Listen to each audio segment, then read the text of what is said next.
Get the shields up now! Every power! It's not holding! Warning! Levels... Warn lights, I'm taking base X action. Control, bombing on my sex, engaging.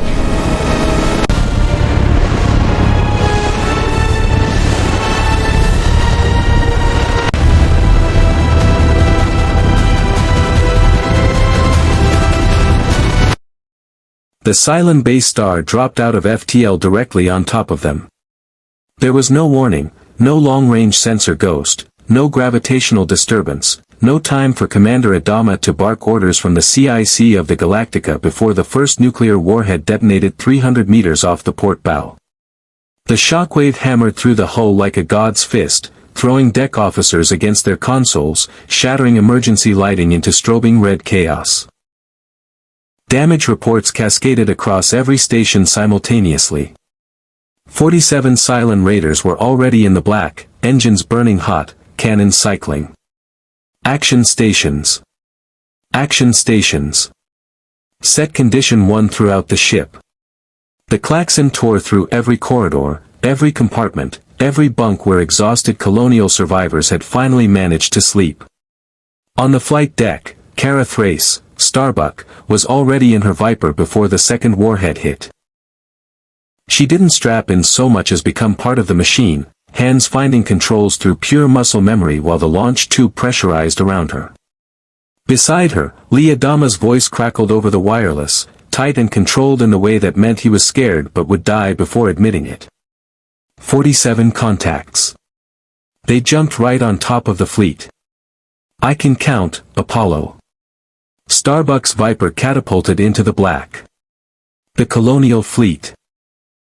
31 ships, battered and fuel depleted from 6 months of running, scattered into defensive formation with the practiced desperation of people who had survived the end of civilization by refusing to stop moving.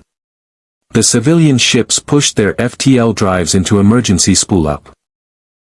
Galactica absorbed the punishment in the center, her ancient hull taking hits that would have crippled newer vessels, her crew fighting with the grim efficiency of people who had nothing left to lose except each other.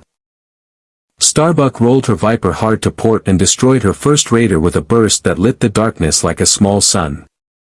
She was lining up her second target when the universe cracked open. There was no other way to describe it. A circular rupture tore through the fabric of space itself. Not an FTL jump, not a vortex, not anything in the colonial database of astronomical phenomena. It was a wound in reality, violet-edged and screaming with exotic energy that overloaded her Viper's sensors in 3 separate cascading failures. The Cylon raiders nearest to the rupture simply ceased to exist, consumed by energies that didn't belong in any known physics. And through that wound came something that made Starbuck's blood go cold. It was a starship unlike anything in colonial or Cylon design philosophy. Sleek where Galactica was brutal, curved where colonial ships were angular, lit with running lights that pulsed in colors she had no names for. It was smaller than Galactica but radiated a technological confidence that made the hair on the back of her neck stand up. The ship erupted from the rupture already moving at combat speed, and for one suspended moment, it seemed as disoriented as everything else caught in this impossible collision of cosmologies. Then its weapons fired. Directed energy beams, phasers, though Starbuck wouldn't know that word for another 12 hours, lanced outward in amber gold streaks that vaporized Cylon raiders with surgical precision. Not the explosive, kinetic violence of colonial combat. Something cleaner. Something that understood exactly what it was targeting and applied precisely the force required to eliminate it. Aboard Voyager's bridge, every console was screaming. Report. Captain Catherine Janeway gripped the command rail, her voice cutting through the alarm chorus with the calm authority of someone who had survived the Delta Quadrant for 4 years by refusing to be surprised for longer than 30 seconds. Subspace rupture, Captain, massive. Lieutenant Commander Tuvok's hands moved across the tactical console with Vulcan efficiency. Exotic energy discharge consistent with an unstable FTL drive, not warp technology. The rupture pulled us through approximately 0.3 light-years off our previous coordinates. We have emerged in the middle of an active combat engagement. Shields. Holding at 91%. We have sustained minor hull stress from the transit. How many ships?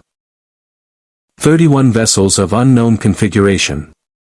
A pause that, on a Vulcan, carried considerable weight. Plus 44 additional contacts of a second unknown configuration. The second group appears to be the aggressor. Captain, the first group's lead vessel is taking significant damage. Janeway looked at the view screen. Galactica filled it, scarred and massive and unmistakably fighting for survival, secondary explosions walking across her hull while raiders hammered her from 3 vectors. Around her, civilian ships burned. Red alert. Target the attacking vessels. Janeway moved to her chair. Ensign Kim, open hailing frequencies on all bands. No response, Captain. Their communication technology doesn't appear compatible with our universal translator, it needs time to process. Then we do this the old-fashioned way. Tuvok, phasers. Protect those civilian ships. What followed lasted 9 minutes and felt like 9 years. Voyager entered the battle with the precise, almost clinical efficiency that 4 years in the Delta Quadrant had forged into Janeway's crew. Tuvok coordinated phaser fire with characteristic Vulcan economy, eliminating threats in order of danger rather than proximity. Tom Paris pushed Voyager through the combat envelope with instincts that were equal parts genius and insanity. Torres held the shields through 3 near misses that rattled the EPS conduits throughout engineering. The doctor's voice came over internal comms requesting casualty reports with a tone that managed to convey both urgency and professional irritation simultaneously. The Cylon raiders, encountering a weapons system they had no tactical programming to counter, lost cohesion. 6 were destroyed in 40 seconds. 12 more broke off.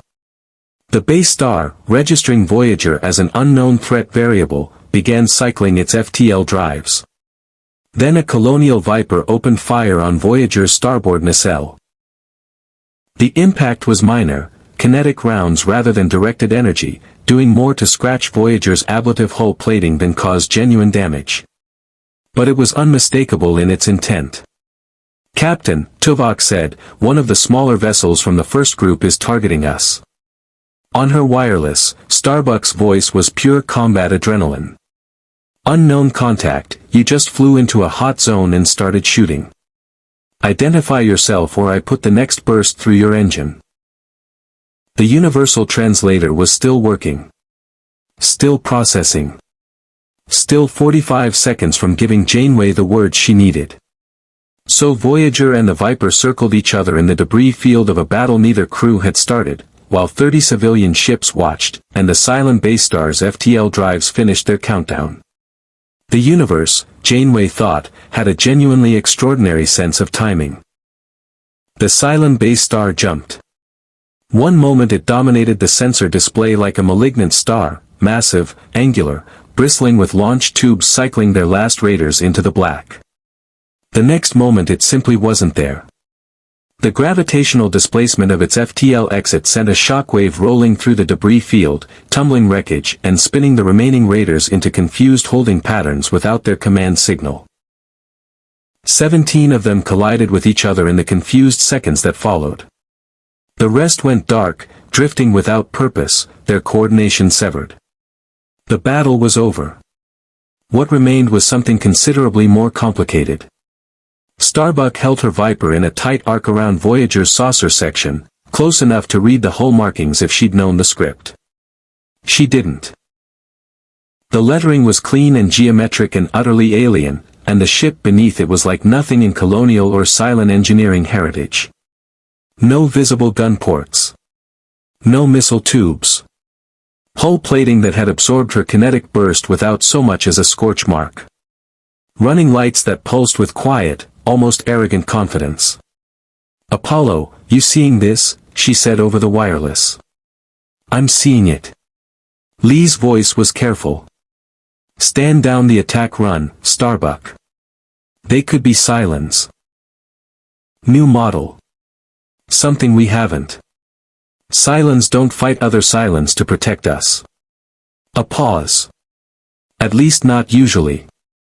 She didn't lower her guns. But she stopped pulling the trigger. On Voyager's bridge, Harry Kim looked up from his console with the expression of a man who had just solved a puzzle and wasn't sure he liked the answer. "Captain, the translator has enough base data now. It's been processing their wireless communications during the engagement. Colonial Standard appears to be a derivative of early Proto-Indo-European with significant linguistic drift. The translator can work with it. Rough translation confidence at about 73%, but it's functional." Janeway stood. "Open a channel. All frequencies." The view screen shifted, and for the first time, the colonial fleet appeared not as sensor contacts but as something achingly, unexpectedly human. Ships that looked designed by people who understood weight and stress and the brutal physics of survival rather than the elegant geometry of exploration. A fleet that had been running for so long it wore its damage like a second skin. "This is Captain Catherine Janeway of the Federation starship Voyager." She kept her voice level, authoritative, giving nothing away that could be read as weakness or aggression. "We did not initiate hostilities in this engagement. We responded to an attack on vessels that appeared to be civilian in nature. We mean you no harm. Please respond." Static. Then, a voice. Male. Measured. The voice of a man who had learned to think before speaking because the wrong words cost lives. "This is Commander William Adama of the Battlestar Galactica." The translator smoothed the edges but couldn't entirely hide the exhaustion underneath. "You'll forgive us if we take a moment before accepting that at face value." "I'd be disappointed if you didn't," Janeway said. A longer pause. She could imagine the conversation happening on the other end. Tactical officers reading sensor data, trying to classify Voyager's energy signature, finding nothing in any database that matched. She had been on the other side of that particular silence before. "Captain Janeway." Adama's voice returned. "I'm going to need you to explain something to me. I'll do my best. Where in the hell did you come from?" The subspace rupture had closed within minutes of Voyager's transit, leaving behind only a faint exotic particle trail that Ensign Kim was already logging with the methodical enthusiasm of a scientist who understood he was documenting something unprecedented. The region of space around them was featureless by Delta Quadrant standards, no nearby star systems, no Borg signatures on long-range sensors, no Hirogen patrol routes that matched their current coordinates. They were, by any reasonable assessment, alone. Which made it an adequate location for what happened next. The shuttle bay negotiation took 40 minutes to arrange. Tuvok recommended against it. His threat assessment of the colonial fleet was measured but unambiguous. 31 ships of unknown weapons capability, a combat-experienced fighter wing, a crew operating under sustained psychological stress, and communication technology just compatible enough to be dangerous. Chakotay suggested a neutral position between the two vessels. Paris suggested they just invite everyone over for coffee, which earned him a look from Janeway that could have etched uranium. In the end, Janeway made the decision that she almost always made. She went herself. The shuttlecraft Cochrane crossed the distance between the two vessels in 11 minutes. Tuvok piloted. 7 of 9 sat in the rear compartment with the particular stillness of someone cataloging everything and revealing nothing, her Borg-enhanced optical implant processing the colonial ship's hull configurations with quiet intensity.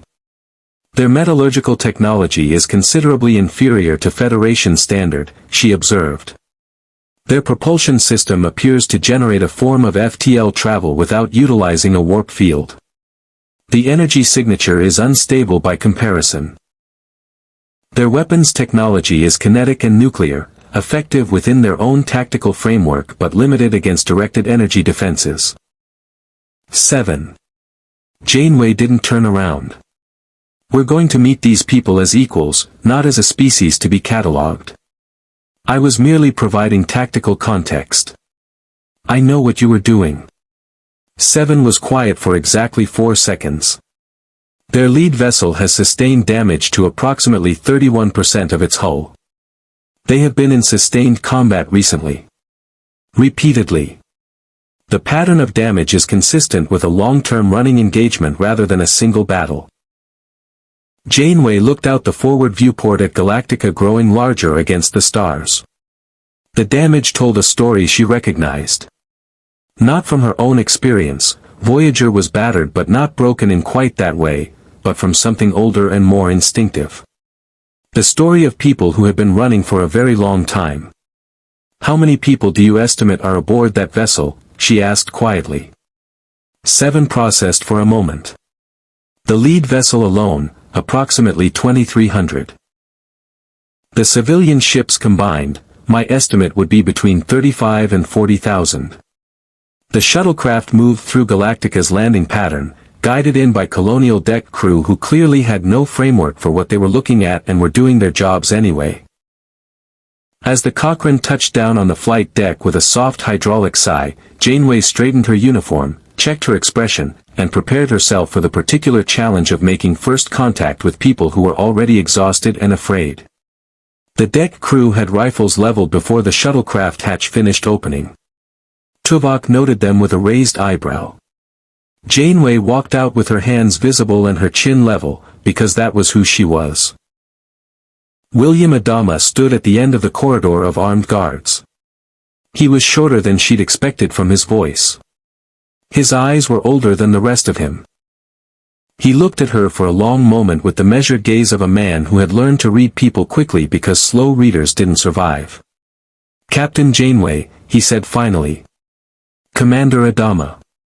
She met his eyes. "Permission to come aboard?" Something shifted in his expression, not warmth exactly, but the recognition of a protocol he understood. The language of people who commanded ships. "Granted," he said. And lowered no guns. The CIC of the Galactica was nothing like a starship bridge.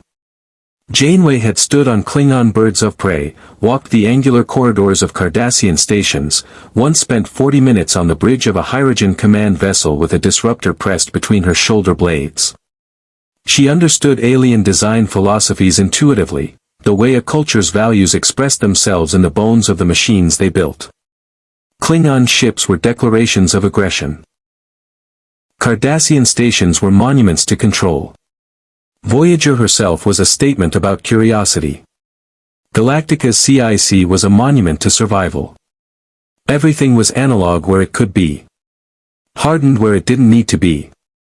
The plotting table in the center tracked contacts with physical markers moved by human hands, a deliberate rejection of networked automation that Janeway's engineering instincts initially flagged as primitive before she understood the logic. You couldn't hack a grease pencil. You couldn't introduce a computer virus into a human hand moving a magnetic marker across a physical map. Whatever enemy these people had faced, it had taught them that their technology was a vulnerability, and they had responded by stripping their systems down to something an enemy couldn't touch. That told her more about the Cylons in 30 seconds than an hour of briefing would have. Adama stood across the plotting table from her, Saul Tigh at his right shoulder. A scarred, one-eyed man whose expression suggested he'd decided not to trust her approximately 4 minutes before she arrived and hadn't reconsidered since. A younger officer, Hello, stood further back with a recorder, logging everything. And beside him, watching Janeway with the specific quality of attention that Janeway recognized as belonging to people who understood power, a woman in civilian clothes who moved through the military space with the ease of someone who owned it. "President Laura Roslin," the woman said, extending her hand. "I represent the civilian government of the 12 colonies." A pause that carried weight. "What remains of it?" Janeway shook the hand. The grip was firm in the way that terminal illness sometimes made people firm, every gesture deliberate because the body had learned not to waste effort. "Captain Catherine Janeway. United Federation of Planets, Starfleet Command." "Federation," Adama said. The word sat in his mouth like something he was testing for poison. "I'm not familiar with that government." "I wouldn't expect you to be." Janeway kept her voice even. "We're a long way from Federation space. The honest answer, Commander, is that neither of us should be where we are right now. The subspace rupture that deposited us in this region of space was caused by an interaction between your FTL drive and a naturally occurring anomaly in the spatial fabric. We were caught in the transit effect. She paused. In practical terms, you're in a different universe than the one you were born in. The CIC was quiet for a moment. Ty made a sound that might have been a laugh in a man with a better sense of humor. Different universe. Right. Colonel. Adama's voice didn't rise, but Ty went quiet anyway. Rosalind's eyes hadn't left Janeway's face. You're serious. I am. And you can prove this. My science officer can provide sensor data that demonstrates the dimensional variance between your universe's physical constants and this one. The difference is subtle, you wouldn't feel it, your instruments might not be calibrated to detect it, but it's measurable. Your FTL drive's energy signature contains trace elements that don't match the quantum resonance of this universe's baseline physics. Janeway held her gaze. You're 40,000 light-years from Earth, in a region of space called the Delta Quadrant, and you arrived here from somewhere else entirely. Another silence. Longer this time. Adama looked at the plotting table. His hand rested on its edge, and Janeway watched him process the information with the particular stillness of a man who had survived catastrophe by never allowing himself the luxury of denial.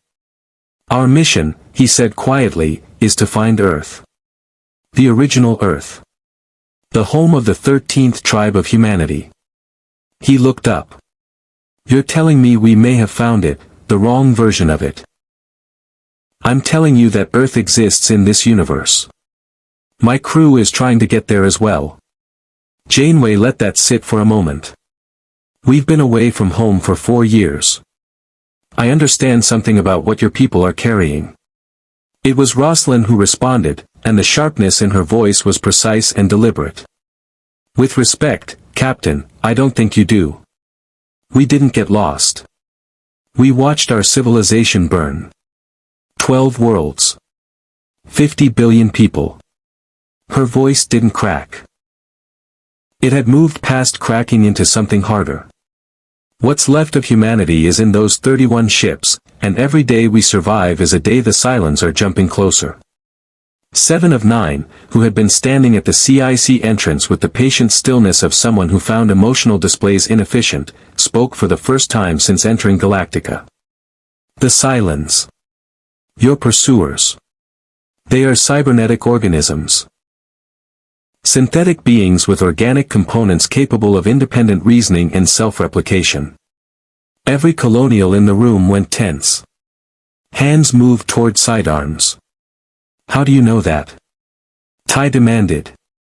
Your communications during the engagement contained sufficient tactical data for preliminary analysis. Seven's tone was entirely untroubled by the weapons being considered in her direction.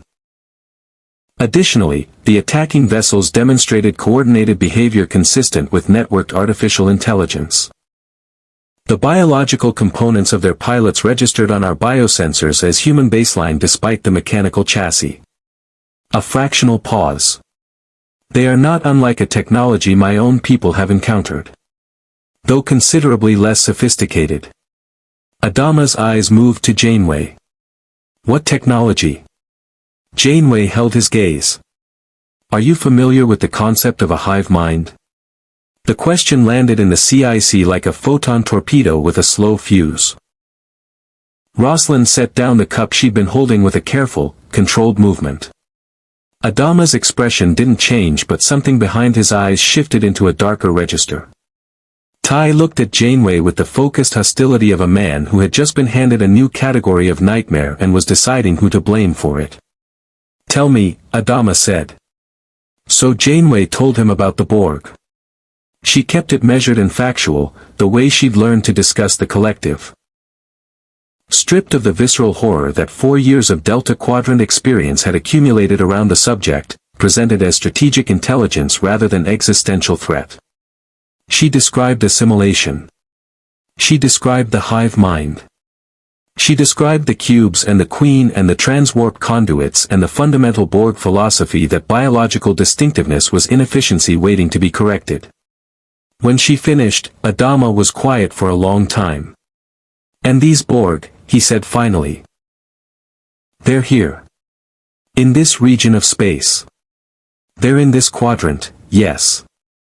Long-range sensors haven't detected active signatures in our immediate vicinity, but that can change." Janeway paused. "Commander, I want to be direct with you about something. The Delta Quadrant is not a safe place. The Hirogen hunt sentient species for sport. The Borg assimilate them. There are a dozen other threats I could list that would not improve your morning. Your fleet is damaged, your fuel reserves are, based on the energy signatures I read during our approach, critically low, and you have 40,000 civilians aboard ships that weren't designed for extended deep space operations."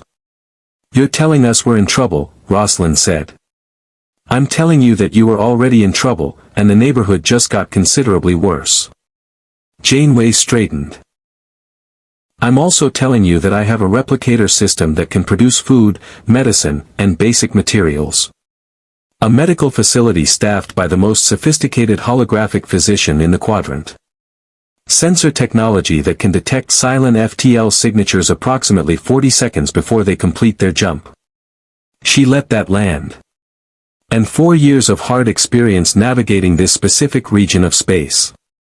Adama looked at her. The CIC hummed around them. "Analog systems, grease pencils, human hands on physical controls. What do you want in return?" he asked. It was the right question. Janeway had expected it. "Information," she said. "About your universe. About the Cylons. About the 13th tribe and Earth and everything you know that I don't." She paused. "And a chance to figure out whether the rupture that brought you here is something we can send you back through, or something we need to survive together." Rosalind and Adama exchanged a look. The kind that moves faster than words between people who have been making impossible decisions together for long enough that they've developed a shared language of glances. "You have 48 hours, Adama said. After that, we reassess." It wasn't trust. But it was a beginning. The number 6 model had been aboard Galactica for 11 days. She called herself Shelley Godfrey in the manifest, a name that existed in no colonial records Ty had been able to verify, attached to a transfer order that had appeared in the system during the chaos of the Cylon attack on the 12 colonies. She worked in the munitions storage detail, quiet and efficient, drawing no attention to herself with the practiced invisibility of someone who understood that the best camouflage was competence. She had accessed 3 separate systems in 11 days. None of the access had been obviously hostile. All of it had been precisely the kind of low-level reconnaissance that wouldn't trigger automated security alerts but would, over time, paint a comprehensive picture of Galactica's defensive capabilities. Tuvok found her in 47 minutes. It wasn't intuition. It wasn't luck. It was a Vulcan security officer with a tricorder running bioscan sweeps of Galactica's crew manifest against the biological signatures his equipment had logged during Voyager's approach, cross-referencing anomalies in cellular replication patterns consistent with synthetic biology of the kind 7 of 9 had identified in the Cylon raiders. He worked methodically and without announcement, moving through Galactica's corridors with the unhurried efficiency of someone who had secured starships for 23 years and found the process of finding hidden threats to be, if not precisely enjoyable, then at least professionally satisfying. He found the anomaly in the munitions bay.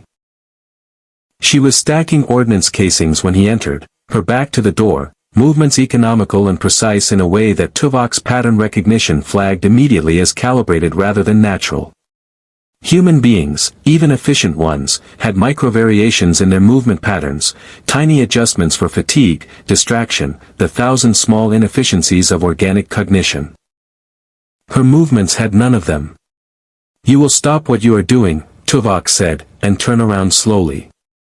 She turned slowly, and her face arranged itself into an expression of mild, confused concern that was technically perfect and therefore immediately identifiable as performance to anyone who understood the difference between feeling an emotion and rendering it. "Can I help you?" she asked. "That is precisely the question I intend to explore." Tuvok kept the tricorder steady, reading her biosignature with the calm attention of a scientist examining a particularly interesting specimen. Your cellular replication patterns are inconsistent with standard human biology. Your neural pathway architecture contains synthetic components operating at frequencies outside the organic range. Your micro-expressions, while technically accurate, are generated rather than felt. He tilted his head fractionally. You are a Cylon. The expression didn't crack. If anything, it became more convincing, a subtle shift towards something that looked like resignation rather than guilt, a performance designed to generate sympathy. I don't know what you're. I am a Vulcan, Tuvok said. I am not susceptible to emotional manipulation. I am also not alone. The munitions bay door opened behind her. 7 of 9 stepped through it with the specific quality of presence that former Borg drones carried.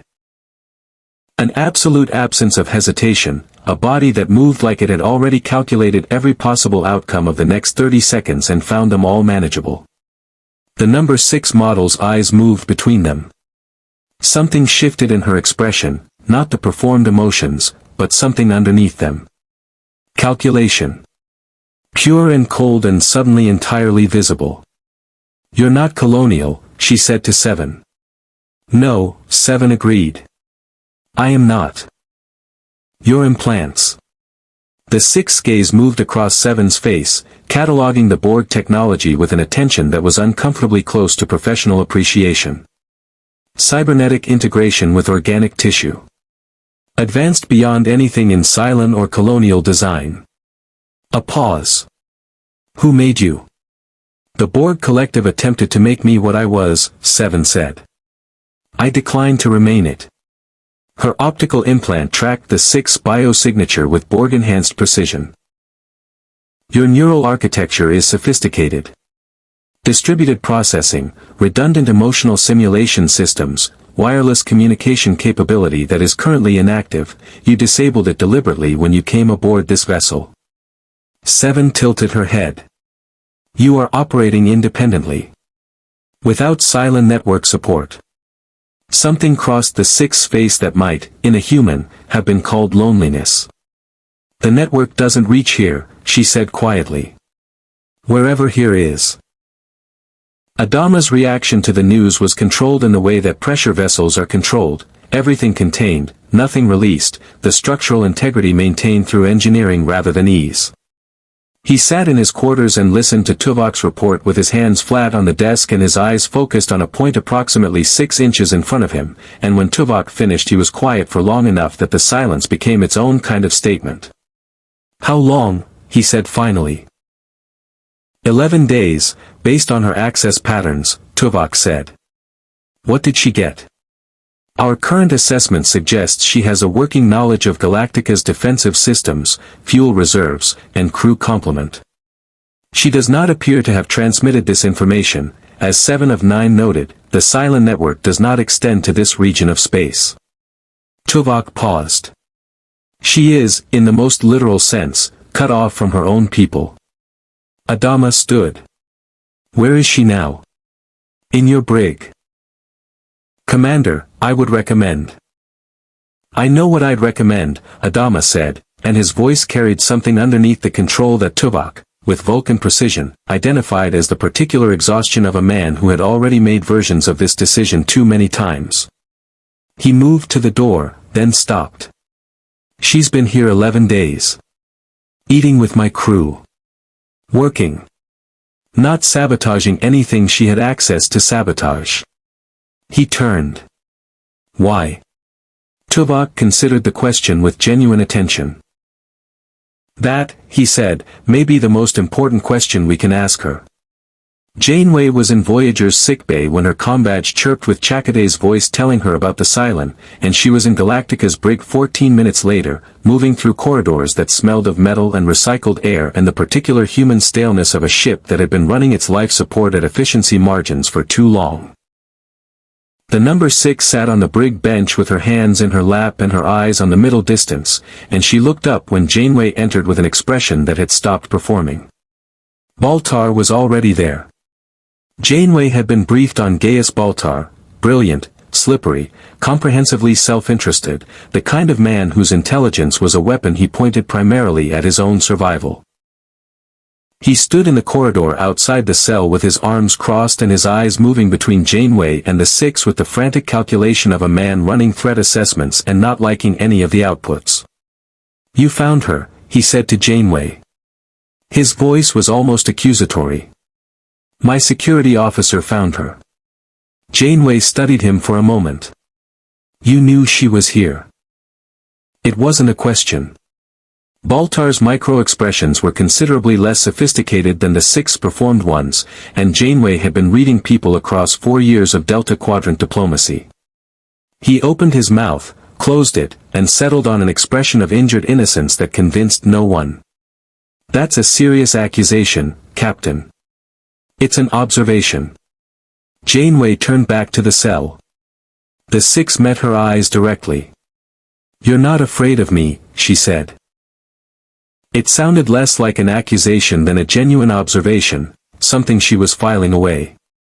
"I've met the Borg," Janeway said. "You'll forgive me if my threat response requires a higher threshold." She pulled a chair from the corridor and sat, which seemed to surprise the six more than anything else that had happened. "Tell me about the Cylon network. How it works. What you are when you're connected to it, and what you are now that you're not." A long silence. "Why would I tell you anything?" "Because you've been on this ship for 11 days and you haven't done anything with what you learned," Janeway said. "Which means either you're waiting for a signal that isn't coming, or you've been reconsidering what you actually want to do." She held the six's gaze. "I'd like to understand which one." Baltar made a sound in the corridor. Janeway ignored it. The six looked at her for a long moment with something moving behind her eyes that was complicated enough to be real rather than rendered. "The network," she said finally, "is everything. When you're connected, you are never alone. Every thought is shared, every memory is collective, every death is a transition rather than an ending." Her voice was careful, precise. "Without it," she paused. "Without it, I am only myself. One perspective. One set of memories. One life that ends and does not continue." "That sounds frightening," Janeway said. "It sounds," the six said quietly, "like being human."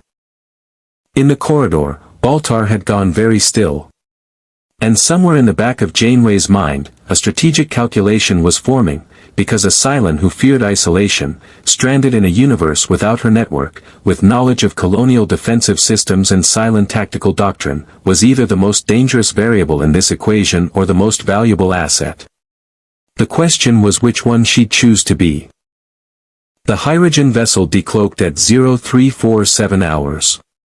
It appeared on Voyager's sensors like a predator stepping from shadow, deliberately, unhurriedly, with the specific confidence of something that had never needed to rush. The ship was roughly equivalent to Voyager in mass but built along entirely different philosophical lines. Where Voyager expressed purpose through elegance, the Hirogen vessel expressed it through threat. Every visible surface served an offensive function. Every angle suggested acceleration toward prey rather than away from danger. There were two of them. Senior Hunter configuration, Tuvok reported, his voice carrying the particular flatness of a Vulcan delivering information he found tactically disagreeable. "The second vessel is holding position at long range, likely a relay point to prevent our escape. They have been tracking us for approximately 6 hours based on their approach vector." Paris turned from the helm. 6 hours. "They waited until we were stationary."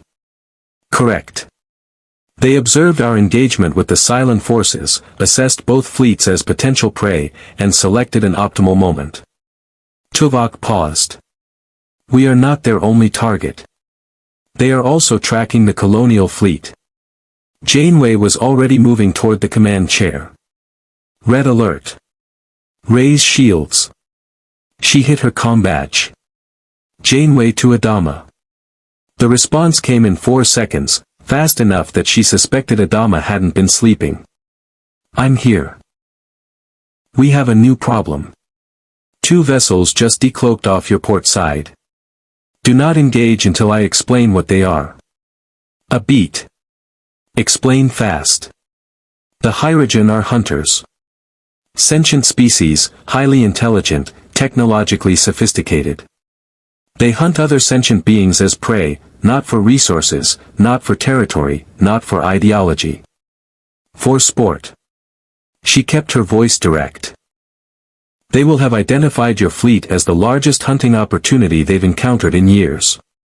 40,000 civilians in slow ships is exactly what they consider optimal prey. The silence on Adama's end lasted exactly 2 seconds. Can we fight them? Voyager can handle 1. 2 is complicated. She paused. Together we can handle both. Tell me what you need. The joint tactical channel took 3 minutes to establish. Torres on Voyager's end, Galactica's communications officer running patch cables between systems that had never been designed to speak to each other, the universal translator working overtime on military terminology that carried different cultural weight in colonial standard than Federation basic. It was Starbuck who made it work. She came over the channel mid-argument with her own deck crew, her voice cutting through the technical confusion with the blunt efficiency of someone who had no patience for problems she could solve by ignoring the proper procedure. Forget the handshake protocols. Just transmit on the emergency frequency and let their computer sort it out. Torres, who had been wrestling with the same problem from the other direction, went quiet for a moment. Actually that works. Okay. Channel is open. You're welcome, Starbuck said. On the joint tactical display now visible on both bridges, the 2 Hirogen vessels moved with the unhurried precision of apex predators. The lead ship was already orienting its weapons toward the colonial fleet's outer civilian ships, the slower vessels, the ones with the weakest defensive profiles. The selection was coldly logical. Start with the easiest targets. Drive the stronger vessels into reactive positions. Separate the fleet. Janeway recognized the pattern. She'd seen it before. They're going to try to split your civilian ships from Galactica, she told Adama. Standard Hirogen pack strategy, isolate the prey from the protective element, then take them separately. Not going to happen, Adama said flatly. I need my Vipers in the black. Launch them. But keep them close to the civilian ships, don't chase. The Hirogen want you reactive. She looked at Tuvok. Target the lead vessel's propulsion. I want it slowed, not destroyed. Captain, Seven's voice came from the science station where she'd been working since the alert sounded. I would recommend against non-lethal engagement parameters. The Hirogen interpret restraint as weakness. It will escalate their aggression. I know. Janeway's jaw set. I'm hoping to open a dialogue. Seven's expression conveyed her assessment of that probability without requiring words. The lead Hirogen ship fired first. The weapon was a focused plasma lance, not the most sophisticated technology in the Delta Quadrant but devastatingly effective against unshielded targets. It crossed the distance to the nearest colonial civilian ship, an old transport called the Kimba Huda, in 0.4 seconds. Voyager's shields intercepted it at 0.38 seconds, absorbing the impact with a shudder that rattled EPS conduits throughout Deck 7. Hull stress at acceptable parameters, Torres reported from engineering, her voice carrying the particular tension of someone who had just done something difficult and was already calculating how many times she could repeat it. Lock phasers on their port thruster assembly, Janeway said. Fire. Voyager's phaser beam caught the Hirogen vessel amidships, precisely where Tuvok had calculated the thruster housing to be. The ship lurched, its approach vector disrupted, its weapons cycling to reacquire. It was a surgical strike, enough to demonstrate capability, not enough to be read as an attempt at destruction. The Hirogen response was to fire twice more in rapid succession. On the colonial side of the tactical display, Galactica's main batteries opened up with the deep, rhythmic percussion that Janeway was learning to associate with Adama committing to something. The shots weren't precise by Federation standards, Kinetic rounds spread across a targeting solution rather than converging on a single point, but the volume of fire was formidable, and two of them connected with the second Hirogen vessel's forward hull. The Vipers were already in the black. Starbuck led her wing in a tight arc around the civilian fleet's perimeter, not chasing the Hirogen but positioning between them and the transport ships. The maneuver was instinctive, protective, executed with the kind of practiced precision that only came from doing the same thing in genuine desperation enough times that it became reflex. The Hirogen lead vessel went to full power. Not retreating. Accelerating. Directly toward the Kimbahuda. Paris. Intercept course, maximum impulse, Janeway said sharply. Already moving, Paris said. The next 40 seconds were the kind that aged people. Voyager crossed the Hirogen vessel's path at a perpendicular angle, using her mass as a physical barrier between the hunter and its prey, phasers firing continuously to keep the Hirogen's shields occupied while Torres screamed from engineering that the port shield emitters were taking thermal stress beyond rated parameters.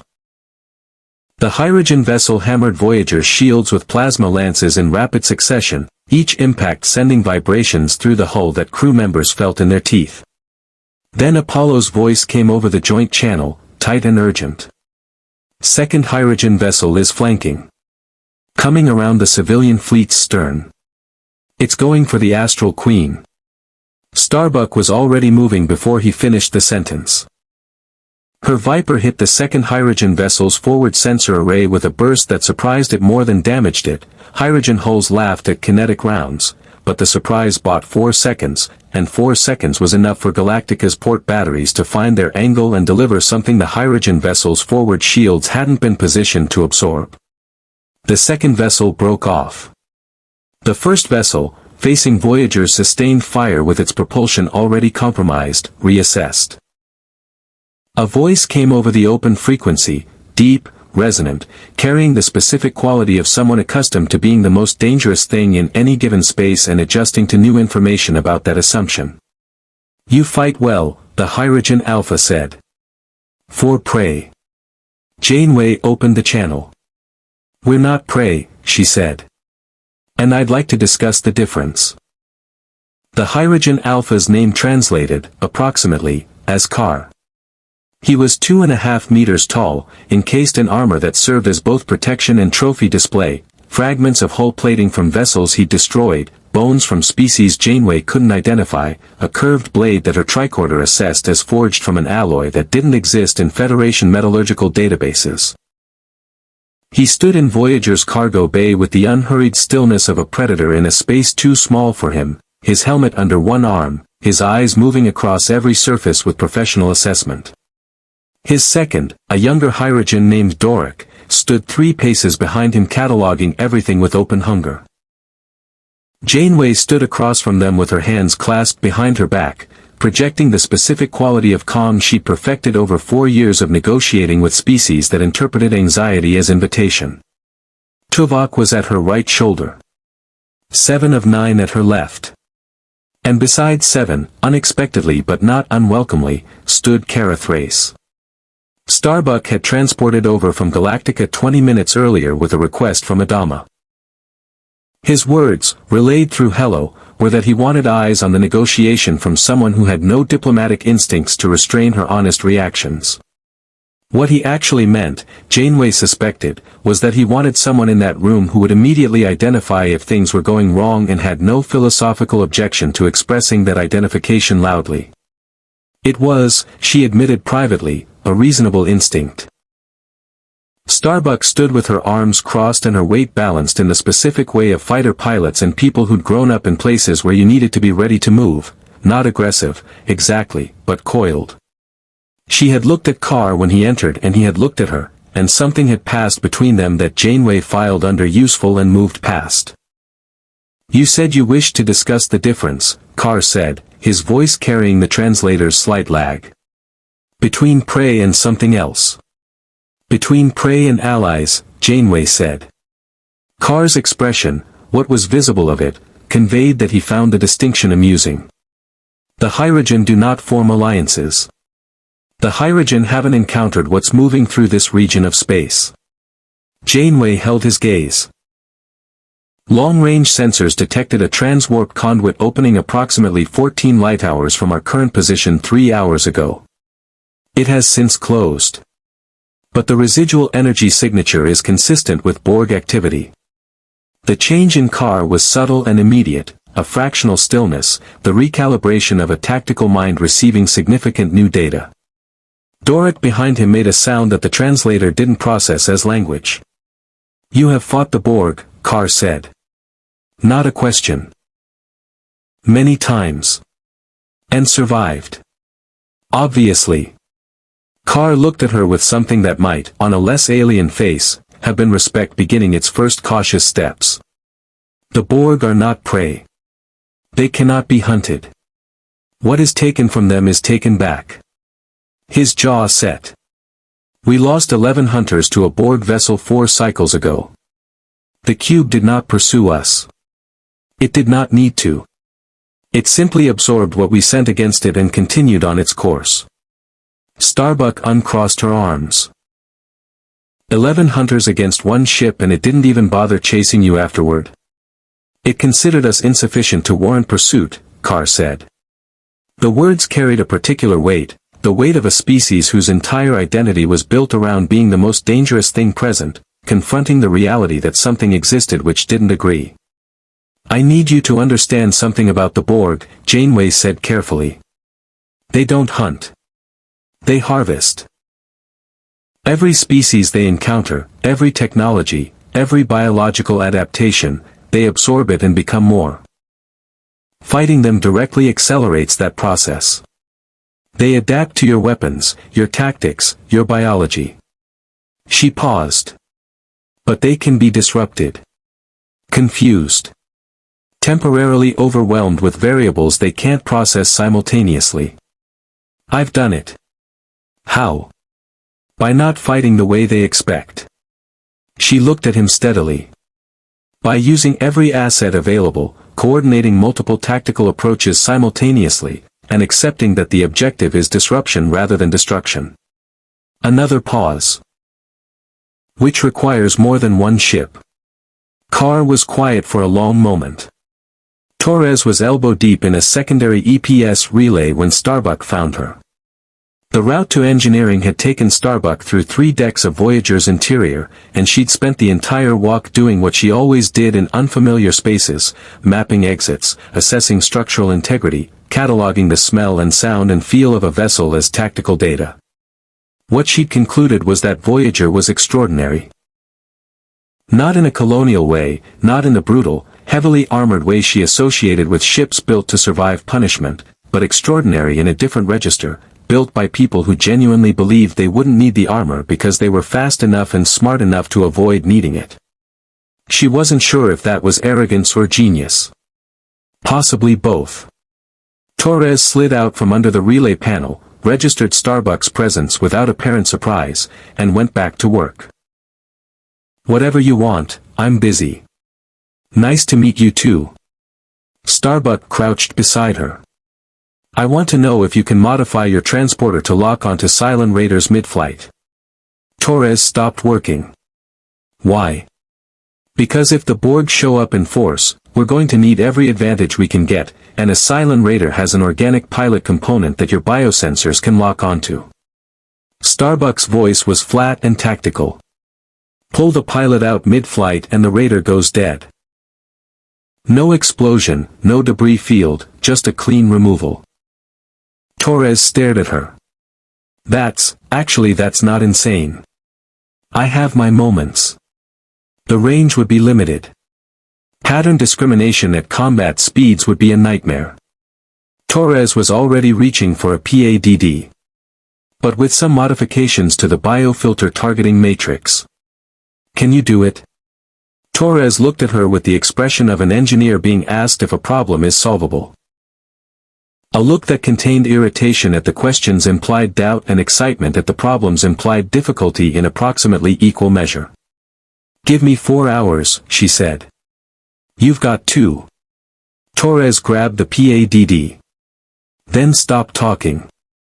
Starbuck smiled for the first time since arriving in this universe. It wasn't a comfortable smile. It was the smile of someone who had just found a person who spoke her language. In the corridor outside engineering, Doric the young Hirogen hunter was listening to everything through the ventilation system, filing tactical data on both crews with the patient attention of his species, and deciding that this particular hunt had become considerably more interesting than he'd expected.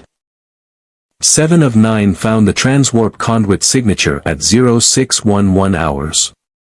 She had been at the astrometrics console for 9 hours without pause, running progressive sensor sweeps through the region's subspace layers with the systematic thoroughness of someone who understood that the Borg didn't announce themselves until announcement was tactically irrelevant. The conduit signature was faint, residual exotic particles consistent with transwarp technology, dispersed across a zero. For light-year radius in a pattern that suggested the conduit had opened and closed multiple times rather than once. They had been watching. Repositioning. Watching again. Captain. Seven's voice over the comm carried no urgency, which from Seven was itself a form of urgency. You should come to astrometrics. Janeway arrived in 4 minutes. She looked at the display, processed what she was seeing, and felt the familiar cold weight settle in her chest that 4 years had never quite made routine. How many conduit signatures, she asked. 7 distinct opening events over the past 18 hours. Progressive triangulation suggests the Borg have been mapping our position with increasing precision. 7 highlighted a cluster of data points. Based on the pattern, I estimate we have between 3 and 6 hours before a cube arrives. 1 cube. The conduit diameter is consistent with a single vessel. A pause. A tactical cube rather than a standard configuration. Approximately 60% the mass of a standard cube but with enhanced weapons density. Janeway studied the display. A tactical cube. The Borg sent those when they had assessed a target as requiring focused combat capability rather than standard assimilation protocol. It meant the collective had already processed what its long-range sensors had gathered about both fleets and made a determination. They were considered worth fighting. That was, depending on perspective, either a compliment or a death sentence. What have they identified as our primary tactical value? Janeway asked. 7 was quiet for 2 seconds. The colonial fleet. Specifically, 40,000 humans with a biological profile the collective has not previously catalogued. Combined with Cylon technology, which represents a form of synthetic organic integration the Borg will assess as potentially assimilable. Another pause. And myself. My presence will have been detected. The collective always prioritizes recovering former drones. The statement was delivered with complete flatness. Janeway looked at her. That's not going to happen, Janeway said. No, 7 agreed. It is not. The Joint Command meeting convened in Galactica's ward room 40 minutes later, Adama and Roslin on one side of the table, Janeway and Chakotay on the other, with Tuvok standing near the door and Starbuck present at Adama's specific request. The number 6 had been brought from the brig under guard at Janeway's request, a decision that had generated a contained but volcanic objection from Ty that Adama had ended with 2 words. The 6 sat at the table's end and said nothing, watching everything. Janeway laid it out cleanly. The conduit signatures. The timeline. The tactical cube's estimated capabilities. She didn't soften it and she didn't inflate it, because both fleets needed accurate information more than they needed comfort. When she finished, Roslin spoke first. Can Voyager fight a Borg tactical cube alone? No, Janeway said. Adama leaned forward. Can we fight it together? With the right coordination and some significant preparation, possibly. She met his eyes. Not by conventional means. Direct weapons engagement against a Borg cube is a losing strategy. They adapt too quickly. We'd exhaust our offensive options in minutes. She opened a display on her PADD. We need to disrupt their coordination. A Borg cube's strength is its collective processing, thousands of drones functioning as a unified tactical computer. If we can introduce sufficient variables simultaneously, we can overwhelm that processing capacity and create windows of vulnerability. How? Starbuck asked. Chakotay answered. Multivector assault. Voyager attacks from one vector with continuously modulated phaser frequencies. Different enough each cycle that the Borg can't complete an adaptation before the next variation hits. Colonial Vipers attack from a second and third vector using kinetic weapons. The Borg have limited experience with purely kinetic armaments, their adaptive algorithms prioritize energy weapons. Kinetic rounds won't penetrate a Borg cube, Starbuck said flatly. They don't need to penetrate, Torres's voice came over the comm, she'd patched in from engineering. They need to register as threat variables requiring processing attention. Every adaptation cycle the Borg runs on your weapons is a cycle it's not running on ours. Starbuck looked at the display. Working it through. We'd be flying at a Borg cube in Vipers. Yes, Janeway said. I've done stupider things, Starbuck said, in a tone that suggested this was genuinely true. The six spoke for the first time. There is another option. Every colonial in the room went tense. Adama's eyes moved to her without any visible change in expression, the look of a man who had learned to hear information from sources he didn't trust because the alternative was ignorance. The Cylon network architecture, the six continued, is based on distributed processing across multiple nodes. The fundamental design principle is not unlike Borg collective processing. She held Adama's gaze steadily. I understand how coordinated synthetic cognition works. Its vulnerabilities. The specific frequencies at which distributed neural networks experience cascade failure. She paused. I can help you design an attack on the cube's processing infrastructure rather than its physical hull. The ward room was quiet. Why? Adama said. The six looked at him with the expression she'd shown Janeway in the brig, the one that had stopped performing. Because the Borg don't distinguish between colonial humans and Cylon models. To them, we are all simply distinctive. Something moved in her eyes. I have spent 11 days among your people. I have no interest in watching them assimilated. Rosalind studied her with the precise attention of a politician who had survived long enough to know that even self-interested cooperation was still cooperation. If you're lying. If I'm lying, the six said quietly, we all die anyway. Tuvok raised an eyebrow. That is, logically, a sound argument. Adama looked at Janeway. She looked back. 4 hours, Adama said. Let's get to work. The Borg tactical cube dropped out of transwarp at 1,347 hours. It didn't announce itself. It didn't hail. It didn't perform any of the theatrical preliminaries that most hostile species employed because most hostile species, on some level, still operated within a framework of communication. The Borg had moved past that. Communication implied negotiation. Negotiation implied the possibility that the other party's perspective had value. The collective had resolved that question long ago. It simply appeared, for kilometers of dark geometrical mass, its surface crawling with the running lights of 10,000 active drones, its weapons already cycling before the transwarp vortex had fully closed behind it. All hands, battle stations. Janeway's voice went ship-wide without her consciously deciding to speak. This is not a drill.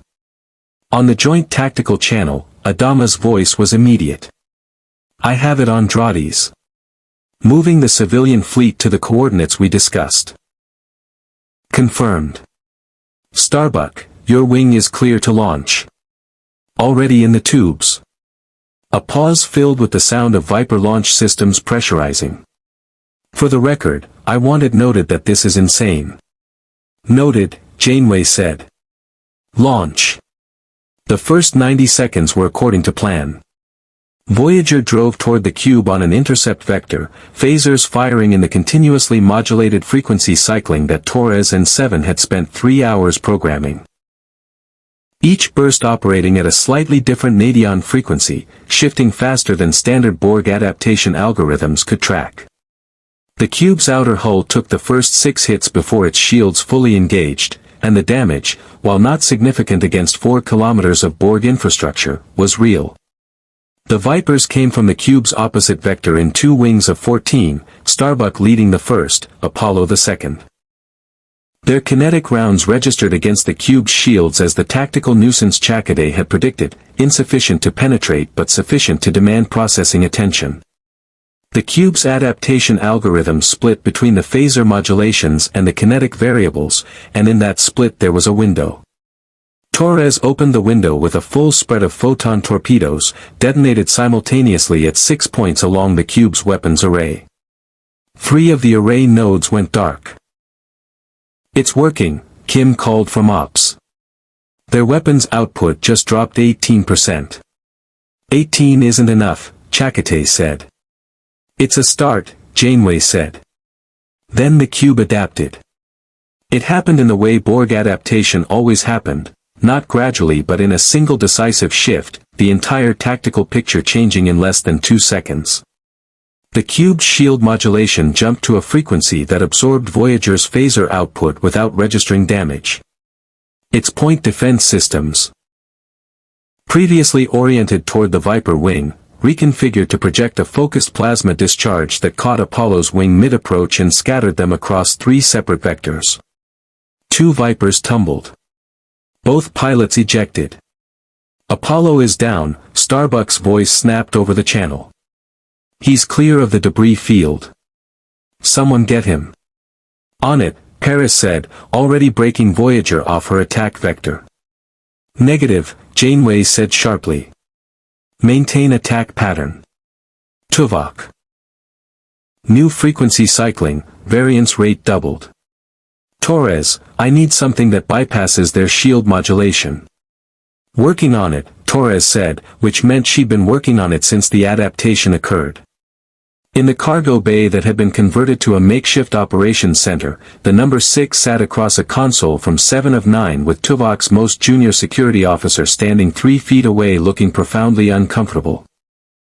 The 2 of them had spent the last 4 hours building something that had no name in either colonial or Federation tactical doctrine, a signal architecture designed to exploit the specific resonance frequencies at which distributed synthetic neural networks experienced cascade processing failure. The 6 had provided the theoretical framework. 7 had provided the engineering.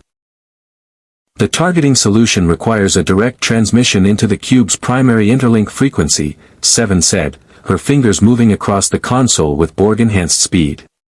Range approximately 200 meters. Voyager needs to get within 200 meters of that cube, the 6 said. Yes. A pause. That seems inadvisable. It is extremely inadvisable, 7 agreed. Nevertheless. On the flight deck of the Galactica, Chief Tyrol was doing something that had never been done before and would likely never need to be done again, installing a Federation pattern emitter into the hardpoint of a colonial Raptor. Torres had transported the components over 40 minutes ago with a set of instructions that Tyrol had read twice, concluded were written by someone who thought in 4 dimensions simultaneously, and followed anyway because the alternative was doing nothing. The Raptor's ECO, a young woman named Celix, was integrating the emitter into the Raptor's existing systems with the focused calm of someone who had learned that panic was a luxury and competence was survival.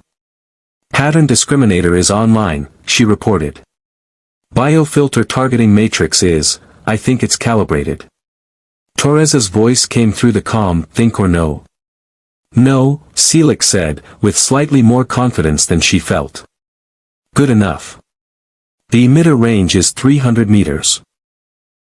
You get within 300 meters of a Cylon raider and the system locks the organic pilot component and pulls it clear. Raider goes dead. And the pilot? A brief pause. Materializes in Galactica's landing bay. Tyrol looked at the console. We're going to be beaming Cylon pilots into our own landing bay. Contained, Torres said. The pattern buffer holds them in suspension until you choose to complete materialization or disperse the pattern. Tyrol considered the ethical and practical implications of that for approximately 1 second, which was all the time available. Works for me. Above them, through the hull, the battle was getting louder. Voyager shuddered under a Borg cutting beam that got through the shields at their weakened junction point on the port side, carving a 20-meter gash through Deck 11 before Torres rerouted power and the shields re-established. 3 crew members were injured. None critically. 200 meters, Janeway said. Paris. Captain, 200 meters from a Borg tactical cube is. I know what it is. Take us in. Paris took them in. The cube filled the view screen completely. A wall of dark geometry and crawling drone activity, close enough that individual Borg could be resolved on visual sensors. Close enough that the electromagnetic interference from its systems made Voyager's consoles flicker. Signal architecture ready, 7 reported. Number 6 confirms targeting solution, came the voice from Cargo Bay 3. Janeway gripped the command rail. Fire. The signal hit the cube like a stone dropped into still water. For exactly 1.4 seconds, nothing happened. Then the cube's running lights died. Not partially, not in sections, all of them, simultaneously, across 4 kilometers of Borg infrastructure, plunging the massive vessel into a darkness that was somehow more frightening than its active state had been. The electromagnetic interference that had been making Voyager's consoles flicker vanished, replaced by a silence on every frequency that felt less like quiet and more like held breath. What just happened? Paris said. Cascade processing failure across the cube's primary interlink network, 7 reported, her voice carrying the specific quality of someone reading results they had calculated but not entirely believed until this moment. The signal architecture targeted the resonance frequency at which the collective's distributed cognition loses synchronization. Every drone on that vessel is currently experiencing, she paused. Isolation. The word landed in the bridge with considerable weight. How long? Janeway asked. Unknown. The Borg will attempt recovery protocols immediately. My estimate, 4 to 7 minutes before partial collective function is restored. 7 looked up. We should not be within 200 meters when that occurs. Paris.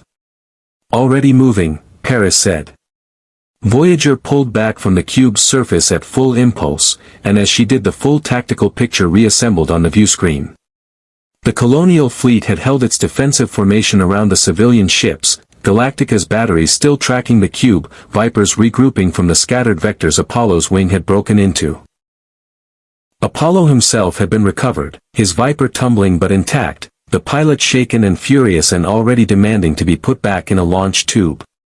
Starbuck, Janeway said over the joint channel, we have a window. 4 to 7 minutes before they recover. I need your wing on those drone processing nodes along the cube's dorsal surface, the hexagonal arrays, you'll see them clearly now that their power is down. Kinetic rounds won't penetrate but concentrated fire on the node housings will delay their recovery. Copy that. Starbuck's voice was tight, focused, the version of her that existed when there was no room for anything except the mission. Wing, you heard the captain. On me.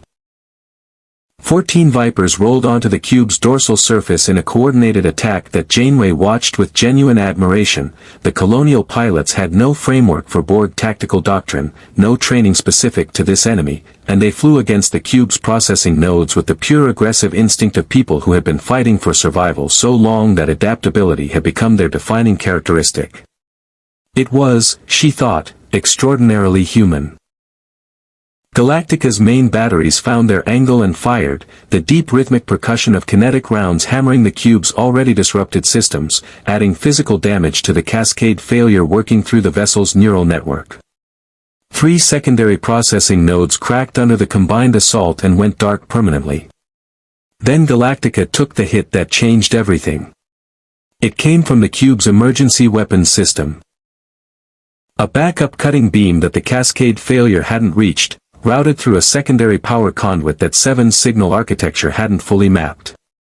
It caught Galactica along her starboard flight pod with a sustained intensity that colonial armor hadn't been designed to resist, burning through deck plating and secondary structure in a clean, terrible line that opened 3 compartments to vacuum before emergency bulkheads engaged. The sound on Adama's end of the joint channel was controlled chaos, damage reports, casualty calls, Ty's voice cutting through everything with the brutal efficiency of a man who had done this before and knew which fires to fight first. Adama. Janeway's voice was sharp. Report. Starboard flight pod is compromised. We've lost 6 Viper launch tubes. A pause that lasted 1 second too long. Casualties. Unknown number. Can you maintain position? Galactica doesn't retreat, Adama said flatly. The cube's lights began returning.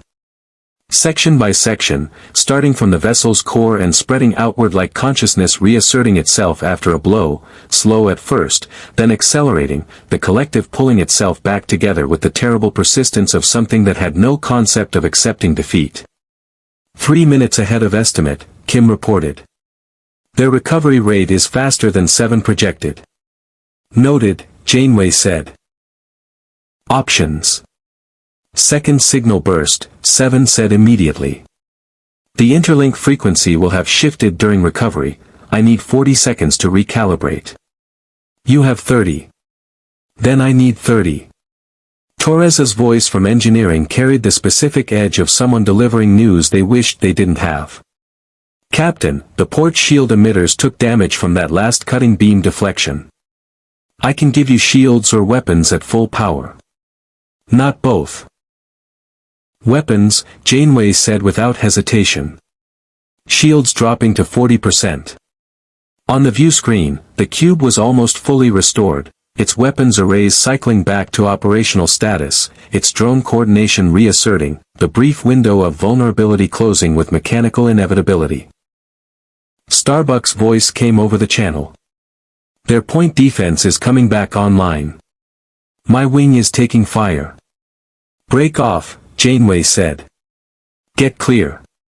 2 of my pilots are in the debris field between us and the cube. Starbuck, break off now. I'll get your pilots. A beat that contained an entire argument compressed into silence. Copy. Breaking off.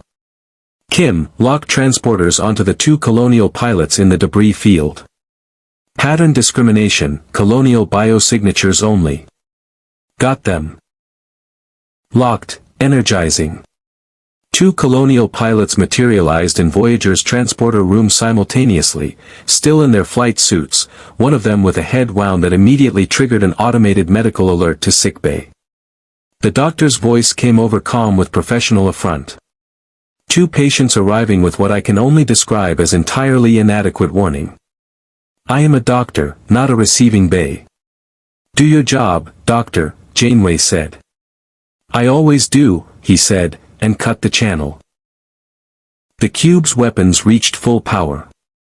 And in Cargo Bay 3, 7 of 9 looked up from her console with an expression that on a less composed face would have been called urgency. Recalibration complete. Second burst ready? Janeway asked. Ready. However, 7 paused.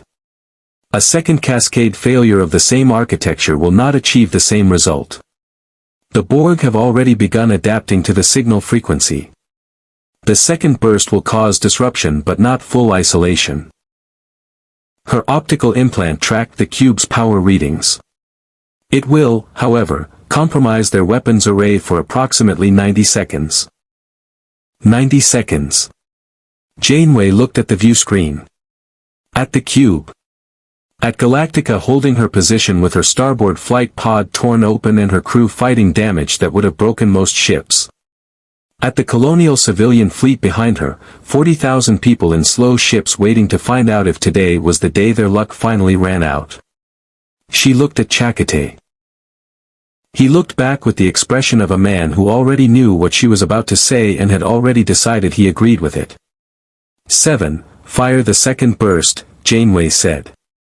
Torres, the moment their weapons array goes down, I need everything we have left. Every torpedo, every phaser bank, maximum yield, targeted on their primary power distribution node. She gripped the command rail. We end this in 90 seconds or we don't end it at all. Firing, 7 said. The cube shuddered. The weapons array went dark. Torres, Janeway said. The channel was already open. Firing, Torres said. Voyager spoke with everything she had. The Borg tactical cube died slowly, the way large things die. Not in a single catastrophic detonation but in progressive systemic failure, power nodes collapsing in sequence, each loss cascading into the next, the vessel's massive infrastructure turning against itself as the energy that had sustained 10,000 drones for however many centuries found no coherent architecture left to flow through. Secondary explosions walked across its surface in irregular patterns, and the running lights that had been returning section by section went out again, this time permanently, leaving 4 kilometers of dark geometry drifting in the silence between stars. The Borg drones aboard died with it. Not from the explosions, most of the vessel remained structurally intact even as its systems failed. They died because the collective withdrew. The hive mind, registering the tactical cube as irretrievably lost, simply disconnected, leaving 10,000 drones suddenly, catastrophically alone in their own skulls for the first time in however long they had been part of the collective. Without the constant guidance of the hive, without the voice that told them what to do and where to go and what to be, they stopped. All of them, simultaneously. 7 of 9 stood at her console and watched the biosigns fade one by one on her display and said nothing, because there was nothing adequate to say about watching people die from loneliness. Janeway put her hand briefly on 7's shoulder as she passed. 7 acknowledged it with a fractional nod that meant more than it looked like. The damage assessments took 2 hours to compile. Voyager had lost Deck 11's forward section to the cutting beam, sustained damage to the port shield emitters, and burned out 3 phaser banks in the final concentrated assault. Torres's preliminary estimate was 3 weeks for full repairs, which meant 2 weeks if Torres was doing the repairs, which she would be. 4 crew members had been injured, none critically. The doctor delivered this information with the professional satisfaction of someone whose preparation had produced optimal outcomes and felt no need to be modest about it. Galactica's damage was considerably more severe. The starboard flight pod had lost structural integrity across 40 meters of its length, 6 launch tubes were permanently offline, and the cutting beam had burned through into a crew compartment before the emergency bulkheads engaged. 11 people had died. Adama delivered this number in his damage report to Janeway with the specific flatness of a commander who counted every casualty and would continue counting them for the rest of his life. Roslin organized the response before anyone asked her to. Civilian medical personnel from 3 of the fleet's ships transferred to Galactica within the hour, supplemented by the doctor running a mobile emitter in Galactica's sickbay for 6 continuous hours, performing procedures that colonial medicine hadn't developed yet with equipment that colonial medicine hadn't imagined yet. He complained about the facilities constantly and saved everyone he worked on. The number 6 assisted him. Nobody had authorized it. She had simply appeared in the sickbay, assessed what needed doing, and done it with the precise competence of a being designed with human physiology comprehensively mapped into her operational parameters. The doctor had looked at her for exactly 3 seconds, said, "Wash your hands," and put her to work. On the evening of the second day after the battle, Janeway and Adama sat in Galactica's ward room with the remains of a meal neither of them had paid much attention to, and talked without the weight of immediate crisis pressing the conversation into tactical channels. "The rupture," Adama said. "Your science officer's assessment." 7 believes it was a singular event, the specific interaction between your FTL drive and that particular subspace anomaly created conditions that can't be deliberately replicated.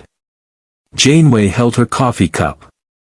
"We can't send you back the way you came." Adama absorbed this. "And the anomaly itself? Gone. Collapsed when we transited through it." She paused. "I'm sorry, Commander. I know that's not what you were hoping to hear."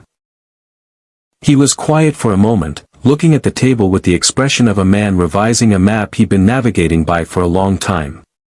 "Our mission was to find Earth," he said finally. "Earth exists in this universe." "It does. Approximately 65,000 light-years from our current position. And you're going there." "We're trying to." She looked at him steadily. "Voyager's been in the Delta Quadrant for 4 years. We have sustainable life support, replicator systems, medical facilities. We know this region of space." She paused. "Your fleet has 40,000 people, a combat-experienced military wing, and a battlestar that absorbed a Borg cutting beam and kept fighting." Another pause. "Neither of us is getting home alone as quickly as we might together." Adama looked at her for a long moment. "You're proposing a joint operation," he said. "I'm proposing that 2 crews who just fought a Borg tactical cube together and one might be better equipped for what comes next if they stay that way." Janeway set down her cup. "The Delta Quadrant doesn't get easier from here. There are another 65,000 light-years of it ahead of us." Outside the wardroom viewport, the colonial fleet held formation around Galactica with the practiced cohesion of people who had been keeping each other alive for long enough that the habit had become identity. Beyond them, Voyager sat with her running lights pulsing in the colors that still had no names in colonial standard: patient, capable, pointed toward home. Adama followed her gaze. "President Roslin will need to be consulted," he said. "Of course. And my people will need time. We have time." She stood. "For the first time in 4 years, Commander, I have more people watching my back than I started with. I find I'm in no particular hurry to change that."